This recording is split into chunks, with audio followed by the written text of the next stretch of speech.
infecto en alguna clase van a haber micosis de implantación, las cuales ya no solamente agarran piel, sino tejidos más profundos como subcutáneo, óseo, que se transmiten por inoculación, ¿ok? Entonces uno entra en contacto con el hongo por una solución de continuidad en la piel y penetra.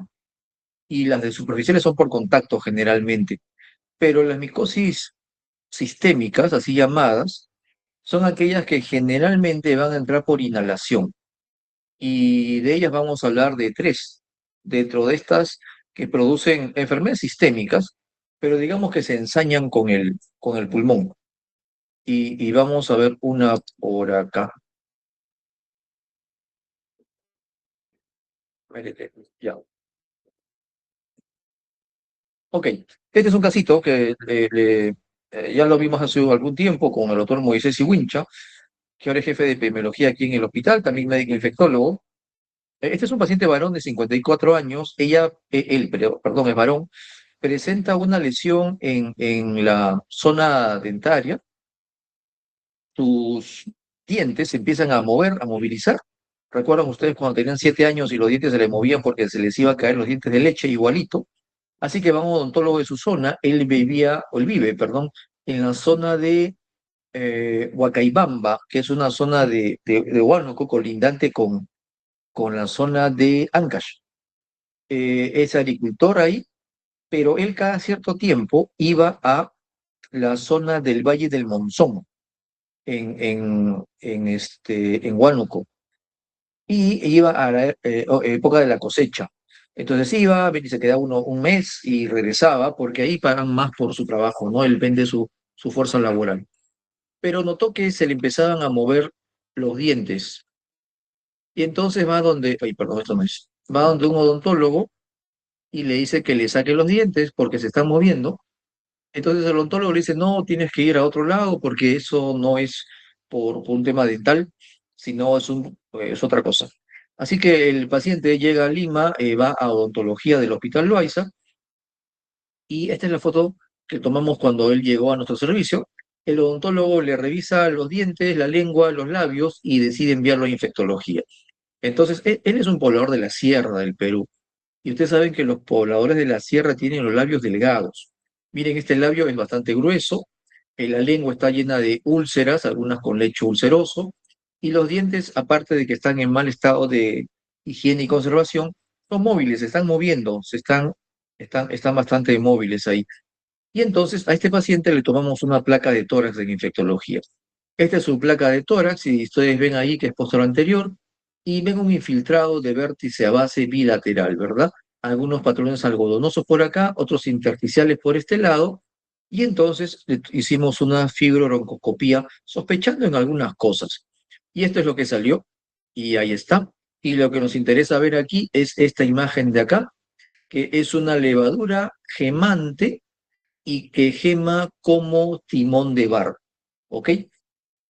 Y entonces hicimos un diagnóstico de paracoccidioidomicosis pulmonar en nuestro paciente. La paracoccidioidomicosis es una enfermedad producida por un hongo, el Paracoccidioides brasiliensis, así se llama, y es la infección fúngica de mayor prevalencia en toda América Latina. Es más frecuente que la histoplasmosis, ¿ok? Entonces, se llama blastomicosis sudamericana porque solamente se presenta en Sudamérica. Bueno, ha sido también reportada en México muy rara vez, pero el gran grupo de pacientes van a proceder de Sudamérica. Aquí vemos, por ejemplo, estos son verdecitos en África, Europa y otras partes, que son casos importados. Quiere decir que el paciente se enfermó por acá y se fue a vivir o se fue a viajar por allá. Porque la mayoría de casos son en Sudamérica.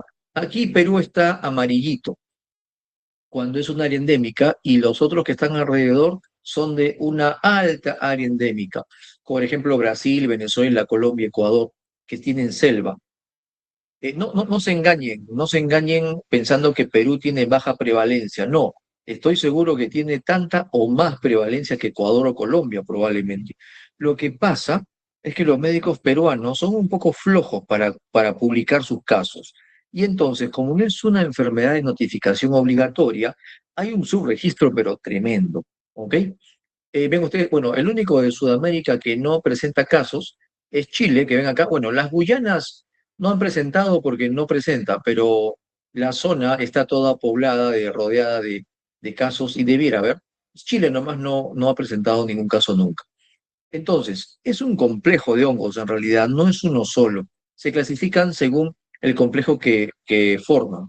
El Paracoccidioides brasiliensis, o el Paracoccidioides brasiliensis es el subtipo 1, pero hay un subtipo 2, hay un subtipo 3, hay un subtipo 4. Americano, Restrepiensis, venezuelensis. Restrepiensis es el que se encontró generalmente en Colombia, venezuelensis es el de Venezuela, lógicamente, y Anulutzi, que es brasilero.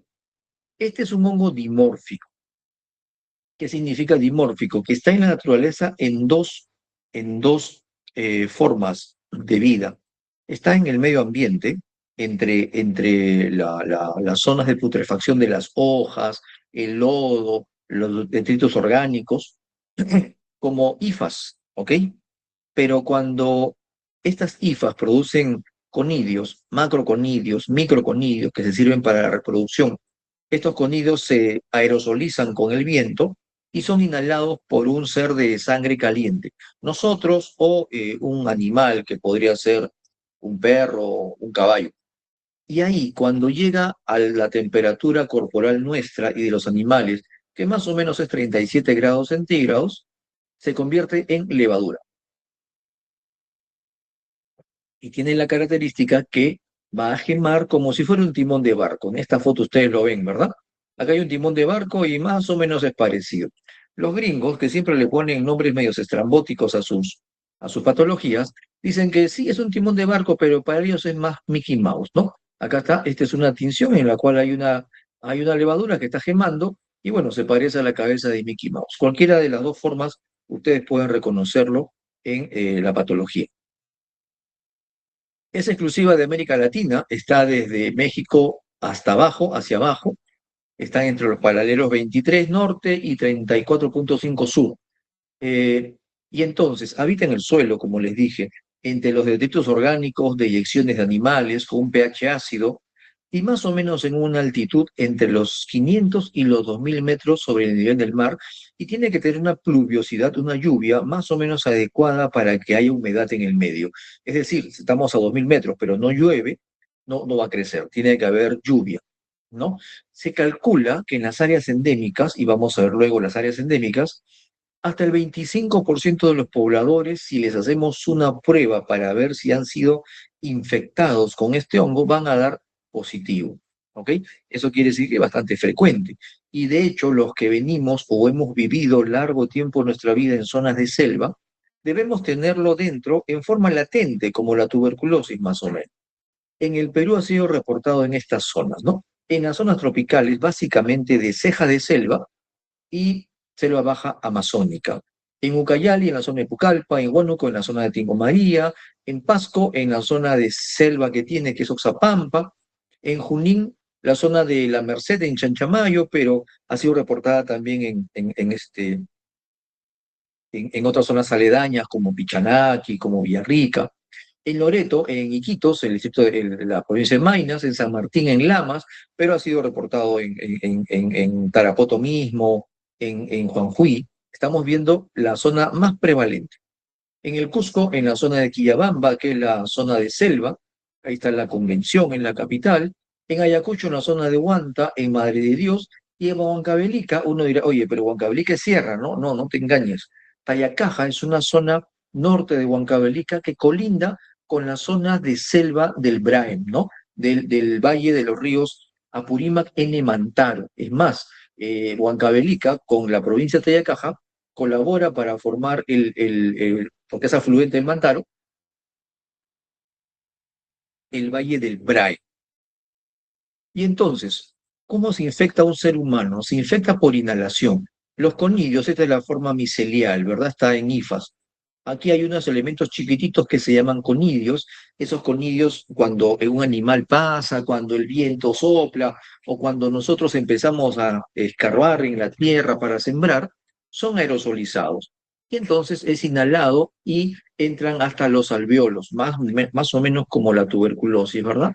Y ahí, más o menos, en unas cuantas semanas o un periodo de incubación mucho más largo que se calcula hasta de 60 años, va a empezar a convertirse en una levadura. Es mucho más frecuente en varones. ¿Por qué? Porque las mujeres en edad fértil tienen, ustedes saben, estrógenos en altas cantidades, pero las mujeres en edad fértil, ¿ah? Las niñas menores de 15 años y las mujeres mayores de 50 a 52 años ya tienen la misma proporción de infectarse que los varones, pero durante el tiempo que la mujer está formando cantidades altas de estrógenos, son protegidas porque la forma micelial es interrumpida, la forma, perdón, levaduriforme, es interrumpida por la presencia de estradiol. ¿Ok? Entonces, en varones es 13 a 87 veces más frecuente que en mujeres. ¿Ok? No hay evidencia de transmisión interhumana de paracoccidioidomitosis. Tampoco es una zoonosis, es decir, ningún animal me va a infectar de paracoccidioidomicosis. Yo tengo que tomarla, tengo que infectarme del medio ambiente. ¿Ok? Entonces, entra al pulmón, se empieza a reproducir ahí dentro y vamos a tener varias posibilidades. Primero, podemos tener una infección por paracoccidioidomicosis. Eh, no es lo mismo, ya les dijimos, me parece, en la clase de herpes que tuvimos, infectarse que enfermarse, ¿verdad? Uno puede estar infectado de muchas cosas y de repente enfermo de ninguna. Entonces, el paracoco también puede infectarnos sin producir ningún tipo de molestia. Y eso es la forma asintomática. ¿Cómo nos damos cuenta? Cuando nos hacemos una prueba de hipersensibilidad retardada, algo así como se pone la tuberculina en TB, pero en este caso se llama la paracoxidina. Y hacemos una lesión en el brazo por reacción de hipersensibilidad retardada, ¿verdad? Así lo podemos descubrir, pero no tenemos ningún síntoma. Pero ya hay pacientes que hacen enfermedad por paracoccidioidomicosis y muchos de ellos hacen enfermedad aguda o subaguda, que se caracteriza por linfadenomegalias, a veces aparece hepatoesplenomegalia, algunas manifestaciones cutáneas muy evanescentes y eosinofilia. Y ya está, se autolimita, ni siquiera necesita tratamiento. Y uno le echa la culpa a eh, algo que comió, o de repente que tenga una gripe, o en zonas de la sierra que a todos le dicen que te dio neumonía, ¿verdad? Pero pasa sin tratamiento. Pero hay personas, hay pacientes que hacen una enfermedad progresiva crónica, y la característica fundamental es que toma pulmones, ¿no? Toma pulmones, toma mucosas, como mi paciente que le salió en la boca, y como ven ustedes en la placa, que tenía un compromiso bastante importante.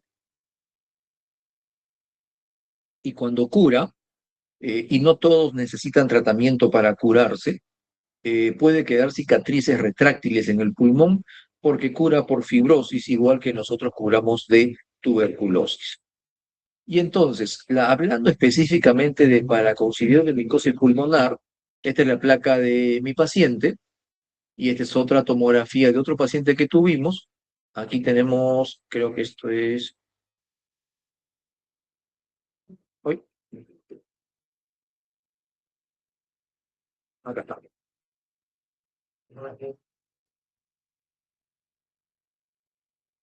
Voy a dejar de, aquí está. Esta es una tomografía en la cual se ve el compromiso pulmonar de mi paciente. Ahí está bajando 2 segunditos. Ah, se fue. Ahí está, ¿lo vieron? Ahí está, ¿verdad? Entonces hay compromiso alveolar e intersticial igual que acá. Y esta es una placa que es una imagen más burda todavía, ¿verdad? Los pacientes van a caracterizarse por tener disnea, tos seca, a veces tos productiva, incluso hacen hemoptisis. Y es muy frecuente que en algunas zonas donde no se puede hacer diagnóstico etiológico, lo confundan con tuberculosis, ¿verdad? Porque es un sintomático respiratorio que tiene más de 2 o 3 semanas tosiendo, baja de peso, tiene una placa como la que ustedes ven, tos productiva con hemoptisis, ya todo tuberculosis, ¿verdad? Pero no es. Entonces, el problema es que la blastomicosis sudamericana o paracoccidioidomicosis puede dar muchos patrones radiológicos. puede dar engrosamiento de tabiques interlobulares, engrosamiento intersticial, puede producir también opacidades centrolobulillares y simular una tuberculosis, líneas intralobulares, opacidades en vidrio esmerilado, ¿ah? Que no solamente lo produce el COVID o la influenza, cavidades o cavitaciones o cavernas y consolidaciones alveolares, pero en menor proporción, como mi paciente que hemos visto por ahí. Y entonces, todas estas placas que le estoy colocando acá son de pacientes que han sido diagnosticados de paracoccidiomicosis. Y mira esta placa que te voy a poner de último. Ahí está. Esta placa es totalmente normal y también tenía paracoccidiomicosis pulmonar. O sea, te puede dar desde una placa horrible como esta hasta una placa totalmente sanita como esta de aquí. Pero si tienes la clínica, tienes el antecedente y sobre todo tienes el cultivo, puedes hacer un diagnóstico de paracoccidiomicosis. Entonces, el diagnóstico, una vez que has sospechado que tu paciente pudiera tener paracoccidiomicosis, es de dos tipos. El diagnóstico micológico, ya sea en cultivo, que crece así como está en este tubo de ensayo, o el diagnóstico anátomo-patológico, que encuentras la levadura gemando como timón de barco. ¿Ok? También se puede hacer test serológicos. El tema que el test serológico, es decir, el ELISA o fijación de complemento, te va a decir que sí, has tenido contacto con el hongo, pero no te va a decir necesariamente que ahorita tienes patología o la patogenia tuya es por la micosis, ¿verdad? Este es un caso, por ejemplo, que se presentó con derrame pleural y entonces lesiones en la boca, en la mucosa, adenomegalias como estas que están acá. Estos juraban y rejuraban en este estudio que era una tuberculosis, pero se dieron cuenta que era una paracoccidiomicosis diseminada. Los pacientes con VIH también, como tienen una disminución de su inmunidad celular, van a ser bastante afectados. Entonces, una vez que tengo el diagnóstico, ya sea anatomopatológico, ya sea por cultivo, vamos a tener que dar tratamiento. Hay dos grandes escuelas para tratar la paracoccidioidomicosis en el mundo. Una es la escuela anglosajona, digamos, del hemisferio norte, y otra del hemisferio sur. Pero entenderán que los que tenemos los casos somos del hemisferio sur. Y la escuela más, digamos, rica en casos, en casuística y en publicaciones, es la brasilera. Los anglosajones dicen que el tratamiento, y bueno, uh, los brasileños también, que si tienes un caso severo de paracoccidiomicosis, insuficiencia respiratoria, un compromiso muy intenso, fiebre, deberías empezar con anfotericina B. Y te dicen mejor liposomal antes de que de oxicolato. Aquí en el Perú tenemos muy poco liposomal, es muy caro, pero usamos de oxicolato más o menos 2 semanas. Aquí dice 2 a 4 meses, pero es mucho. 2 a 4 semanas más o menos. Y después, los gringos dicen que debiéramos continuar con itraconazol. 200 miligramos al día, es decir, 2 pastillitas de itraconazol por 9 a 18 meses, es decir, por 9 meses hasta un año y medio. Los brasileros dicen que el trimetoprim sulfametoxazol, el popular cotrimoxazol, es tan bueno como el itraconazol, solo que a más altas dosis y por más tiempo.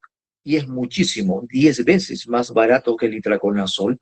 Es por ello que ellos en sus guías recomiendan trimetoprim sulfametoxazol cada 8 o 12 horas por un año y medio o 2 años para tratar la paracoccidioidomicosis. Ok, eso está en su guía brasilera para el manejo de paracoccidioidomicosis.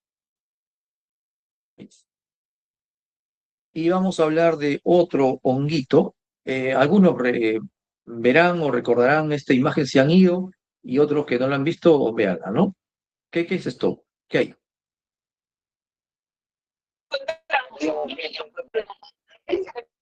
Uy, chuy, ¿ven algo diferente? La silueta del cerro. Ok, no ¿Una importa. silueta femenina?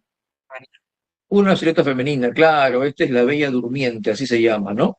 La Bella Durmiente que la ves de cualquier parte, bueno, casi de cualquier parte de la ciudad de Tingomaría, que es una ciudad que está en la provincia de Leoncio Prado, no, el distrito de Leoncio Prado y la provincia de Rupa Rupa, así se llama, en Huánuco.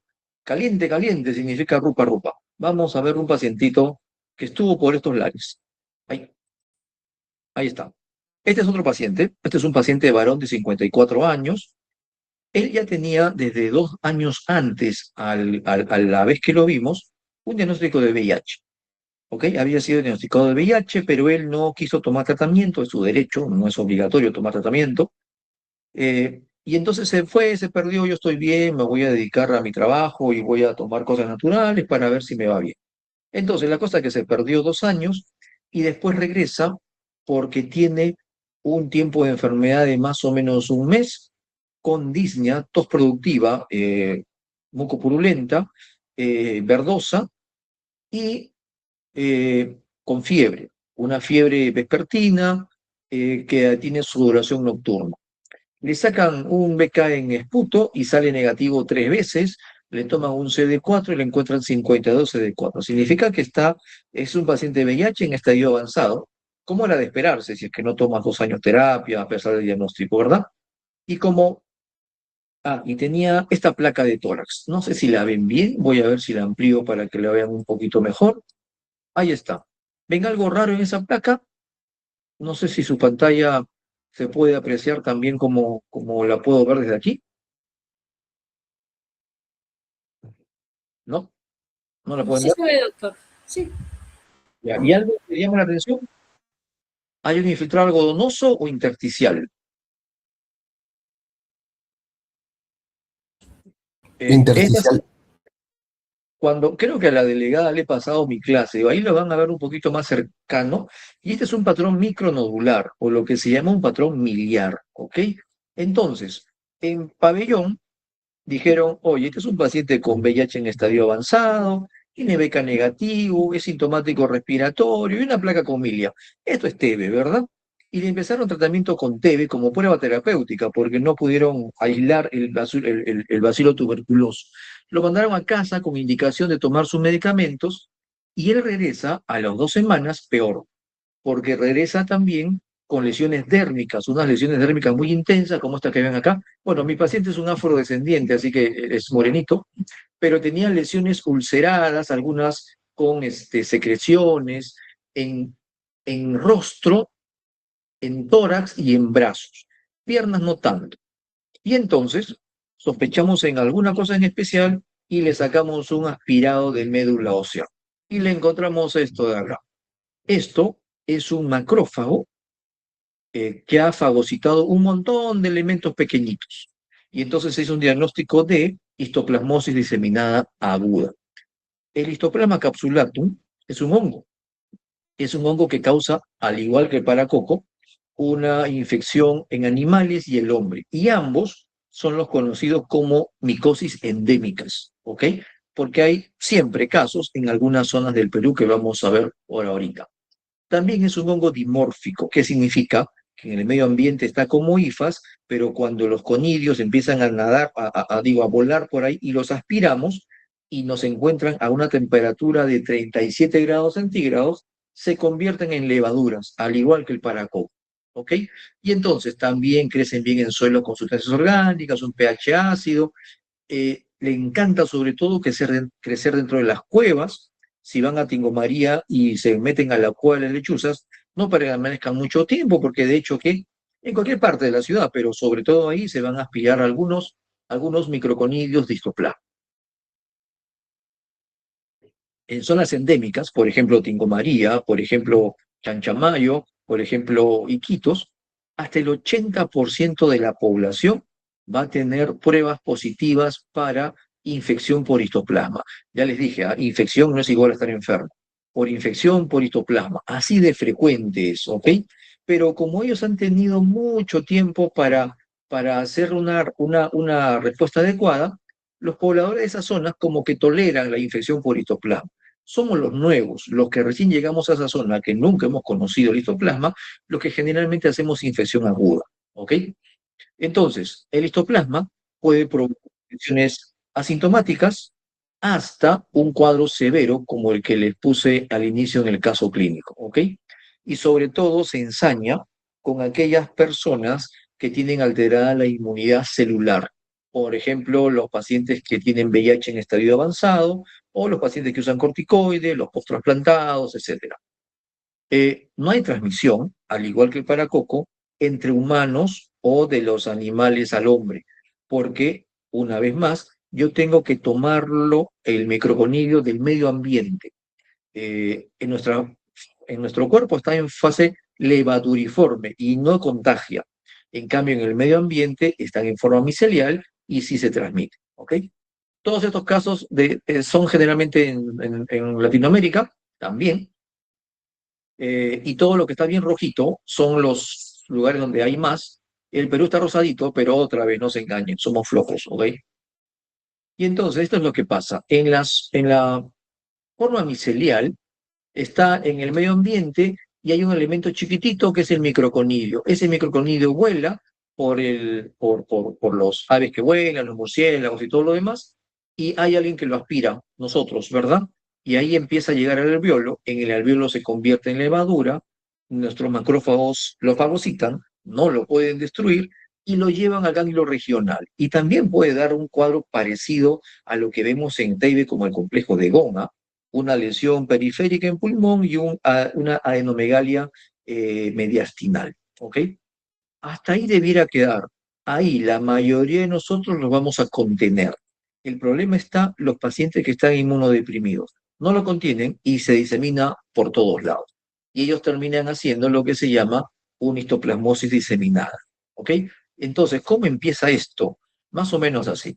Inhalamos las microconidias, ellos penetran al alveolo pulmonar, ahí son fagocitados por los macrófagos y dentro del macrófago se convierten en levaduras. El macrófago todavía no lo puede destruir, ¿ah? No lo puede destruir, y se empiezan a replicar, perdón, reproducir en el parénquima pulmonar, es llevado a los ganglios iliomediastinales, y de ahí estos hongos, por efecto de nuestro sistema inmunitario y nuestra reacción inflamatoria, que formamos adecuada cantidad de interleuquina 2, de interferón gamma, de factor de necrosis tumoral, capacitamos, entrenamos a nuestros macrófagos para lisarlos y los lisamos. Y se acabó el problema.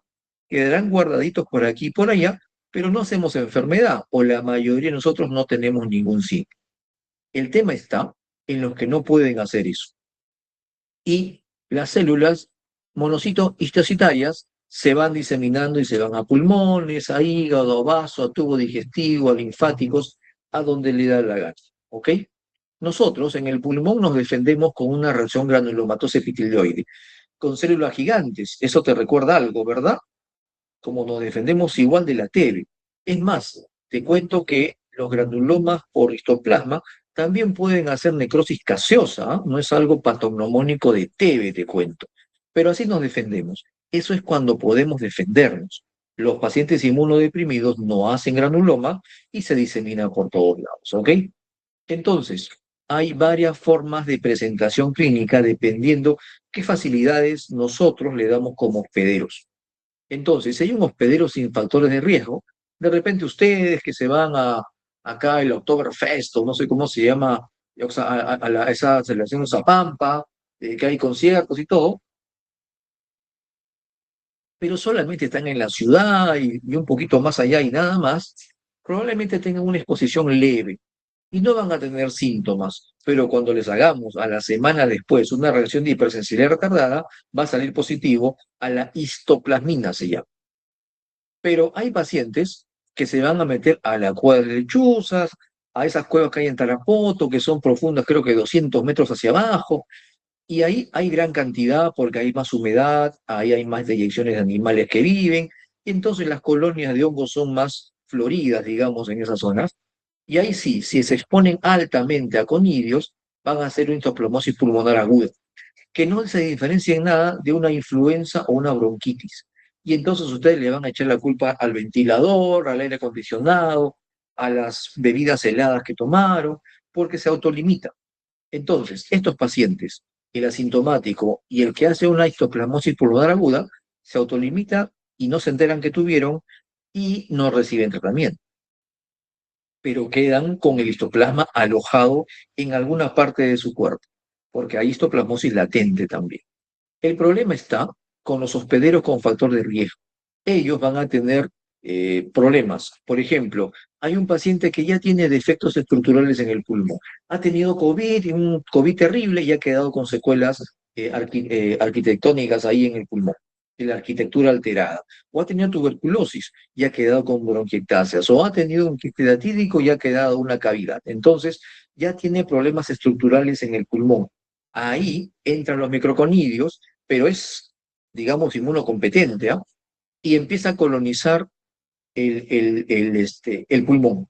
Y entonces mi paciente va a tener lo que se llama una histoplasmosis pulmonar crónica, que se caracteriza por hemoptisis a repetición de vez en cuando, a veces hay dolor pulmonar pleurítico, uno empieza a buscar si hay becas por ahí, no vas a encontrar, entonces es histoplasmosis pulmonar crónica, que generalmente convive con el paciente mucho tiempo, pero que no necesariamente va a producir la muerte ni nada, es una condición crónica.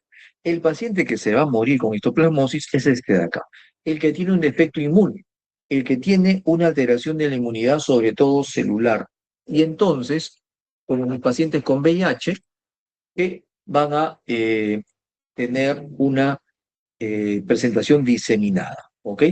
Entonces, ¿cómo se presenta una histoplasmosis diseminada aguda en mi paciente inmunodeprimido? Un proceso infeccioso grave, hay fiebre, pérdida de peso, astenia, a veces hay diarrea, hay vómitos. Si uno le toma una tomografía va a encontrar hepatosplenomegalia o adenomegalia generalizadas y les va a salir lesiones cutáneas papuloulceradas, como el paciente que les presenté al inicio. Y es frecuente también que presente úlceras en las mucosas en cualquier parte del tubo digestivo, desde la boca hasta el ano. Pueden estar en el esófago, pueden estar en la boca, pueden estar en el intestino delgado, en el intestino grueso, en cualquier lado. A veces causa síndrome meningio y cuando uno hace una punción lumbar, lo que va a encontrar una pleocitosis, perdón, pero la glucosa no va a bajar y tampoco vas a aislar el hongo ahí, porque generalmente esto no es inflamatoria. Puede producir lesiones ulceradas, ya le dije, en mucosa gástrica, colónica, y si no le das tratamiento a tu paciente, en 2 a 6 meses el paciente va a fallecer en el 100% de los casos. A ese paciente que les dije al principio, le diagnosticamos, tratamiento le dimos y vivió, claro que sí. ¿Cómo hacemos el diagnóstico? El diagnóstico no es tan sencillo, te cuento, ¿ah? Pero el hongo va a estar presente en el órgano afectado, ¿ok? Eso quiere decir que si tú tienes una lesión en la piel, saca una biopsia de esa piel. Si tienes un ganglio en tu paciente, sácale el ganglio para mandarlo a estudiar. El hígado, bueno, ahora casi nunca se biopsia, pero si puedes, también puedes sacar. Y mi paciente tenía un compromiso pulmonar y en la mucosa oral, si te das cuenta cuando te lo enseñé, y en la piel. Le hicimos filoronco, le sacamos un VAL, un lavado bronquioveolar, y eso lo mandamos al laboratorio y encontramos esto. Mira, este es un macrófago y tiene un montón de puntitos dentro, ha fagocitado un montón de histoplasmas y que encima se están reproduciendo adentro, ¿verdad? Entonces, anátomo patológico se puede hacer. 2 segunditos. Hola, dime. Ahorita, hace rato. Ya, ahorita que me esperé 10 minutos. Entonces, pero estamos hablando que esta es una patología que se presenta en zonas tropicales, que podrían ser tan igual que los que se presentan para coco. El tema es que en esos lugares muchas veces no hay cómo tomar una biopsia, no hay cómo hacer una fibronco, no hay cómo hacer una hemocultivos incluso. Es por eso que lo que se puede hacer es una prueba en orina. Cuando nosotros somos infectados por el histoplasma, ellos fabrican una proteína que va a estar circulando en sangre y nuestro riñón la depura en la orina y sale en orina, ¿ok? Y entonces hacemos un diagnóstico de antígenos circulantes de histoplasma, así se llama. Este no es, este es para criococo. Esta es la prueba que estamos usando ahora en el hospital, por ejemplo, para detectar eh, antígeno urinario de histoplasma. Esto se puede llevar a cualquier parte, lo haces en 15 minutos y sabes quién tiene y quién no tiene histoplasmosis, ¿no? El antígeno histoplasma urinario, así se llama, ¿verdad? Y tiene una muy buena sensibilidad, 95% y especificidad 97%. Es lo máximo. Y gracias a este aditamento muy pequeñito, hemos diagnosticado en este año en el Hospital Loaiza ya 3 o 4 casos de histoplasma. cosa que no hacíamos así nomás, ¿ah? Así que ahora hacemos diagnóstico con eso. Lógicamente lo corroboramos con cultivos y todo, pero comprenderás que el cultivo demora hasta un mes y medio en crecer, en cambio esto lo tienes en 15 minutos. El citoplasma puede simular muchas cosas, ¿ah? Hay que tener un alto nivel de sospecha para saber, para buscarlo. Por ejemplo, en este artículo que salió hace un tiempito en el Perú, el histoplasmosis gástrica simulaba una neoplasia en estómago, ¿no? Borman 3 le pusieron en la endoscopía. Aquí también en el colon puede simular unas úlceras malignas, pero al final era histoplasmosis también. O si no, si tú ves un paciente con milia o un patrón miliar que venga de zona endémica, de zona de selva, ceja de selva, tienes que poner dentro del diagnóstico diferencial de todas maneras citoplasmosis. No todo patrón miliar es TB, también te lo puede dar por histoplasmosis. Y también el histoplasma, miren así, este es el patrón micronodular, que así se ve la tomografía, puede provocar un síndrome inflamatorio de reconstitución inmune, se llama, que probablemente lo describa mejor cuando lleven la clase en infectología. ¿Cuál es el tratamiento una vez que hago el diagnóstico de toplasmosis? Es anfotericina B. En las guías de todo el mundo está que la terapia de elección es anfotericina B liposomal. Aquí en el hospital, les soy sincero, hemos empezado a usar este año recién anfotericina B liposomal y nos va excelente. Tú no sabes qué gusto nos da, porque la contraparte es la anfotericina B de oxicolato, que es la molécula original, pero que da muchísimos problemas cuando lo ponemos, da hipocalemia, causa insuficiencia renal, da fiebre, náuseas, vómitos, hemólisis, terrible. Pero con anfotericina B liposomal todos esos efectos desaparecen, se da por 2 semanas y luego se empalma, se da el switch con itraconazol 200 miligramos 2 veces al día y te darás cuenta que esta es la dosis doble como para paracoco. En paracoco se da solamente 200 diarios, en histoplasma se da 400 diarios por más o menos un año. Y con eso mi paciente mejora muy bien.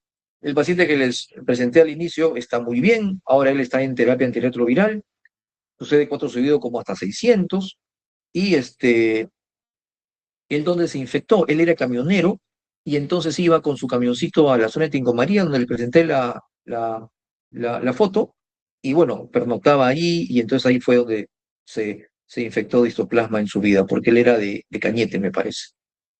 Ahí está, la cueva de las lechuzas vista desde adentro, ¿no? Es inmensa. Aquí está parada la gente, chiquitita, y todo esto es la entrada. Y hay como 400 metros hacia adentro, pero solamente te dejan entrar hasta los primeros 150 metros.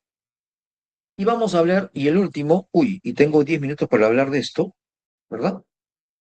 Ustedes van a empezar su clase a las 4, ¿no? ¿Así es, delegada? Sí, doctor, a las 4. Entonces, esta es la clase más rápida del oeste de aspergilosis pulmonar que van a tener.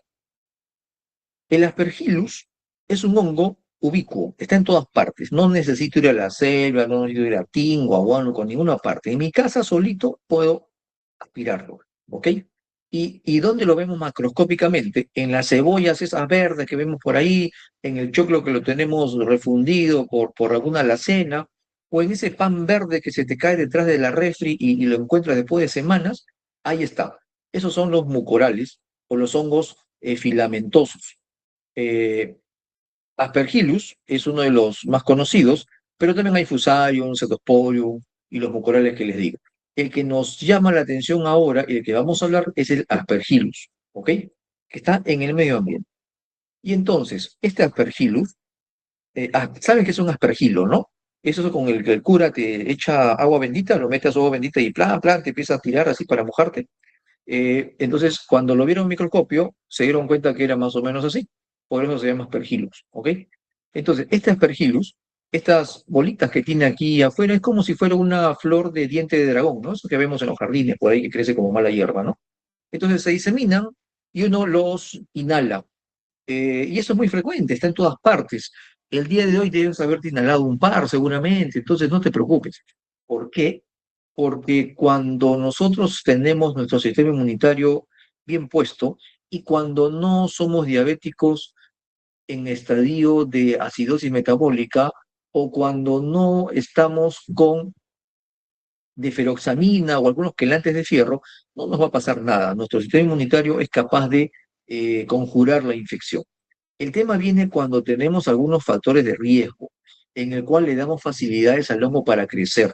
Por ejemplo, el ejemplo clásico es la paciente o el paciente con diabetes mellitus no controlada, la cual vive en acidosis metabólica. Ahí el hongo encuentra un lugar propicio para crecer.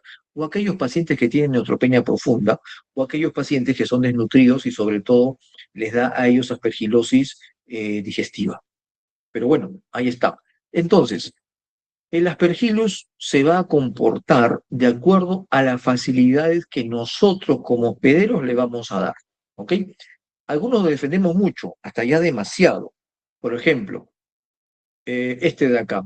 Si somos muy hipersensibles a los conidios del Aspergillus, ya vamos a tener hipersensibilidad y nos va a dar con lo que se llama aspergilosis broncopulmonar alérgica, ¿no? En el cual tenemos hipersensibilidad, entramos en contacto con esto y nos va a dar un ataque de pseudoasma, ¿no? El cual solamente va a ceder con corticoides, de cuento, porque no va a responder a beta agonistas. Y en el otro extremo está aquel que no se defiende ya nada, ¿ok? En el cual está el neutropénico, por ejemplo, en el cual le da facilidades al Aspergillus para que se reproduzca y invada otros tejidos, ¿no? Entonces, entre un lado que es recontra hipersensible y en el otro que no se defiende nada, hay también la zona de colonización, en el cual toleramos que colonice algunas zonas de nuestro cuerpo, dándonos algunos problemas modestos, pero problemas al final, ¿ok? Entonces, se comporta como invasivos, como saprófitos o como alérgicos, pero eso depende enteramente de las facilidades que nosotros como hospedero le demos. Vamos a hablar primero del Aspergillus como colonizador. Y entonces, cuando tenemos una cavidad o una alteración estructural en nuestro pulmón, tipo caverna, por ejemplo, hemos tenido TB, ya curamos, pero el hueco quedó. O teníamos un quiste datídico, lo vomitamos y la cavidad quedó. Ahí puede ser colonizada por Aspergillus y provocar lo que se llama una bola fúngica, ¿no? Es una maraña de hifas ahí metidas. Entonces, esta bola fúngica es móvil. Tú lo pones de cabeza al paciente y se cae para abajo, lo paras y se va para arriba de nuevo. Y entonces irrita la pared pulmonar de la cavidad y entonces mi paciente va a tener una triada clásica. Un antecedente de TB, que le produjo la caverna, hemoptisis por la inflamación y le vas a sacar becas todo lo que quieras y va a salir negativo. Porque lo primero que vamos a pensar es que es una reactivación de la TB, pero no, es el Aspergillus que ha colonizado la cavidad, ¿ok? Entonces, generalmente vemos una cavidad de paredes gruesas porque está bastante inflamada, una masa intracavitaria, y si está cerca de la pleura, engrosamiento pleural, y generalmente el compromiso es en ápices pulmonares, que son los principales afectados los ápices cuando tenemos una TB y nos sale una caverna en ese lado. Pero también se puede comportar como alérgeno, ¿verdad? La aspergilosis broncopulmonar alérgica, en el cual es un paciente asmático atópico. Las crisis de disnea solamente responden a corticoides, como les dije, y la expectoración es de moco bastante espeso. A veces es tan espeso que sale algo así como molde brónquico, ¿no? Algo así como cuando tienes silicona y la metes en algo y sale de la misma forma, igualito. Ahí se comporta como alérgeno. Y el más feo de todos, que es el que produce mortalidad, es la aspergilosis invasiva, en la cual el paciente tiene algunos factores de riesgo que hace que el hongo empiece a reproducirse dentro nuestro, ¿verdad? Ahí se actúa como agente infectante y ahí sí puede producir una neumonía bacteriana, perdón, similar a una neumonía bacteriana, pero con esteroides, es decir, más intensa todavía, y que compromete rápidamente un lóbulo, después el otro, y después salta al otro pulmón, es terrible, ¿no? Y tiene un tropismo vascular, le encanta meterse dentro de los vasos sanguíneos pulmonares y crea una maraña de hifas adentro, y eso obstruye el pase de la sangre, y lógicamente ese espacio que se obstruye se necrosa porque no le llega irrigación. Entonces, hay personas que van a tener un alto riesgo de tener aspergilosis invasiva. Los neutropénicos severos, que tienen menos de 500 células neutrófilas por mililitro, los que tienen malignidades hematológicas como linfomas o leucemias, los que les hemos puesto un trasplante de médula ósea o los post-trasplantados de pulmón, que creo que ahora en el Perú no se está haciendo. Ellos son sobre todo los que van a estar más afectados de aspergilosis invasiva. Entonces, si yo sospecho, tengo un patrón eh, de consolidación en el pulmón que no responde al tratamiento adecuado con antibióticos de amplio espectro, qué sé yo, debo sospechar en aspergilosis y tratar de cultivarlo, ¿verdad? Podemos aislar en cultivo, que tiene una sensibilidad tan bajita como 11 hasta 80%. Un cultivo negativo no te dice que no hay aspergilosis. Se puede hacer pruebas moleculares en tejidos que tienen una buena sensibilidad. Se puede hacer serologías y se puede hacer el galactomanano, que es lo que hacemos ahora en sangre. El galactomanano es un componente del hongo que sale a sangre y puede ser detectado por pruebas en sangre, y entonces tiene una sensibilidad de 77 hasta 77 de sensibilidad y especificidad, y en suero un poquito menos, 66 y 63% respectivamente. O también se puede hacer una biopsia pulmonar, que es el patrón de oro para diagnosticar aspergilosis, ¿no? En el cual encontramos hifas que geman a un ángulo de 45 grados. Se puede ver también algunos signos, por ejemplo, este de acá, que es un pulmón que está necrosándose, y el signo del aire creciente o de la media luna, este de acá, ¿no? En el cual esta parte se está necrosando, esta parte está isquemiando y se está separando la parte necrosada de la isquémica, ¿no? O si no, el signo del halo también, este de acá, que parece que este nubolito del centro que está necrosado y la zona alrededor que está más pálida, que es la zona de isquemia, ¿verdad? Ahí está. Tratamiento. Bueno, se supone que en Aspergillus no siempre vamos a tener un cultivo positivo o crece tan lento que no vamos a poder esperar ese cultivo y de repente no tenemos el lactomanano a la mano o sí. Entonces, hay infecciones probables e infecciones probadas, ¿no? Los pacientes que tienen infecciones probadas tienen que empezar con isavuconazol o voriconazol, que es el tratamiento de elección para este hongo. En cambio, con infección probable, tenemos que ver si le hacemos broncoscopía, fibrobroncoscopía con VAL, y para tratar de sacar pruebas en el VAL para ver si podemos catalogarla como se queda como probable o como probada. Igual, si tú sospechas que tu paciente tiene aspergilosis pulmonar invasiva, lo mejor es empezar terapia empírica, y los de primera línea son isavuconazol y voriconazol. Aquí en el Perú tenemos isavuconazol en buena cantidad, voriconazol siempre es un poquito más caro, y eh, es lo que no tenemos mucho. Una alternativa es anfotericina B, pero liposomal. Y una terapia de rescate cuando no tienes otra cosa es caspofungina, pero no, lo más importante es voriconazol o isavuconazol. Ahí está, aspergilosis, aquí está, voriconazol, 6 miligramos por kilo endovenoso, eso es lo que podemos hacer. Una alternativa es anfotericina B liposomal, ahí está. Y ya está, se acabó, me pasé, no, estoy justo. Eh, no sé si hay preguntas, voy a dejar de compartir.